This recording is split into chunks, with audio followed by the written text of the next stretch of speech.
Basically, I had an addiction problem and needed help. I wanted to change my life, so I went to the foundry. When I went into the foundry, all I'd ever done was heating and air conditioning, but the industry seemed like it was so full of drugs at companies that I made a decision when I went into the foundry that I was done with heating and air. I was never going to do it again. I didn't care what I had to do or as far as a job. I was just going to change careers and not do heating and air anymore.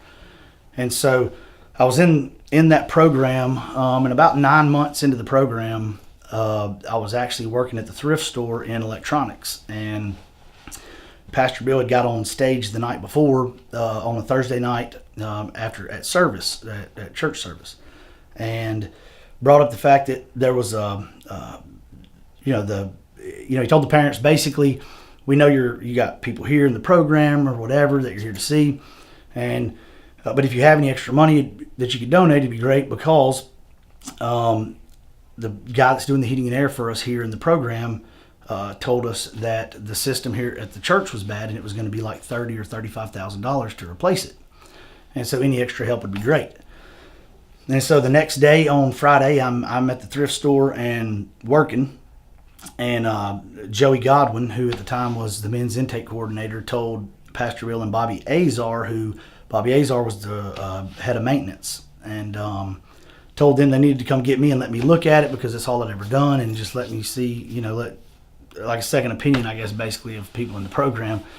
So they called the store and came and got me, and I told them I'd look at it, and I went up there, and I think it was $3 or $4. I bought a couple of fuses, replaced some fuses, and that system is still running today. And so that rolled into everything was great with that. Well, then that Sunday, I was on a pass with Jace Lambert, who was the guy that kind of me and him started together. And so best friend in the world at the time and everything. And so we're on pass at his mom's, and Pastor Bill called and said that the air was out at his country club, at his golf course, Woodward Golf Course. And so would I come look at it? So I said, sure. So me and Jace take off, and that Sunday afternoon, we go meet Pastor Bill, go to the golf course. And so standing at one of the outdoor units, and I was explaining to Jace everything I was doing. Like, the voltage comes in from the disconnect. Check your voltage, make sure you got voltage coming into the unit. Then it goes through a fuse block. Got to make sure you got it coming out of the other side of the fuse block, so you don't have bad fuses. And then you run it down. And I'm running everything down with him, why I'm doing what I'm doing and everything, and explaining it to him. And Pastor Bill was just standing there watching. And so when it was over, we had the system fixed and we left. And the next day, Monday, Pastor Bill called me up to his office and asked me why I wasn't in business for myself. I said, well, Pastor Bill, probably because I had a drug problem and I'm in a rescue mission with no money right now. So, and one thing led to another. And so Pastor Bill and Bobby Azar had B&B Enterprises.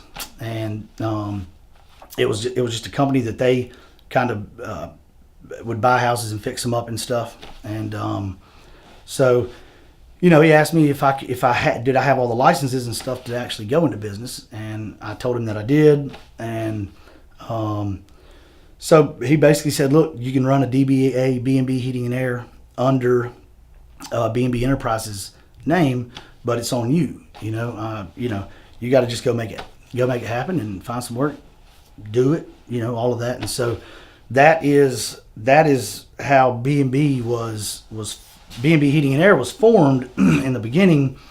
I was never going to do heating and air again, but Pastor Bill was somebody that will forever be a huge part of my life, and somebody that believed in me when I didn't even believe in myself at the time. And so opened up, God used him to open up a door. And I'm sitting there the whole time going, man, I didn't want to do heating and air anymore. Are you serious? And because during that time at the foundry, that's where I actually had my encounter with Jesus. And so from that encounter moment, man, life just began to change like crazy all the time. And so then he opens this door up for me to stay. I've always loved doing what I do. And so he opened the door up for me to be able to stay in it and